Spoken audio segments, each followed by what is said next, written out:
Hello everyone, welcome back to my channel কালো জিরা। চলে এসেছি নতুন আরও একটা ভিডিও নিয়ে। আজকের রেসিপি চিংড়ি মাছের কষা।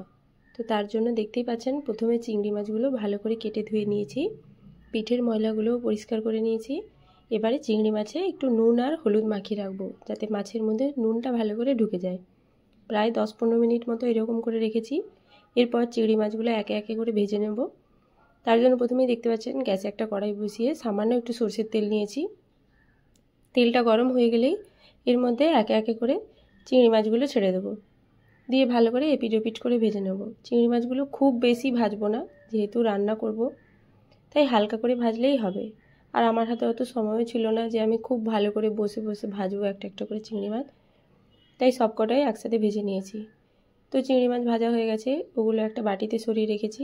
ওই কড়াইতেই দিয়ে দিলাম আরও একটু সরষের তেল, প্রায় 2 চামচ মতো সরষের তেল দিয়েছি। এবারে এর মধ্যে দিয়ে দেবো কুচি করে রাখা পেঁয়াজ। পেঁয়াজটা হালকা এপিট ওপিট করে ভাজা হলেই, সামান্য একটু লাল লাল হয়ে গেলেই এর মধ্যে দিয়ে দেব রসুন বাটা। রসুনটা ভালো করে ভেজে নেব। এবারে এর মধ্যে দেব টমেটো কুচি। আমি একটা মাঝারি সাইজের টমেটোর হাফটা নিয়েছি।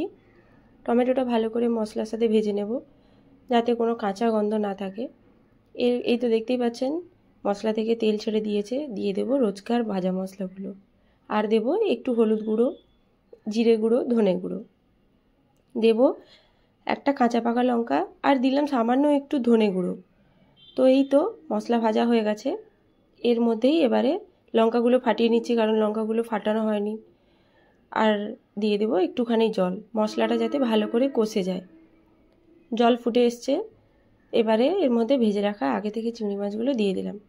এবারে একটু শুধু মশলাটা শুকনো শুকনো হয়ে এলেই, ঝোলটা শুকিয়ে গেলেই আমাদের রান্না রেডি। দিয়ে দিলাম ধনেপাতা কুচি। Thanks for watching.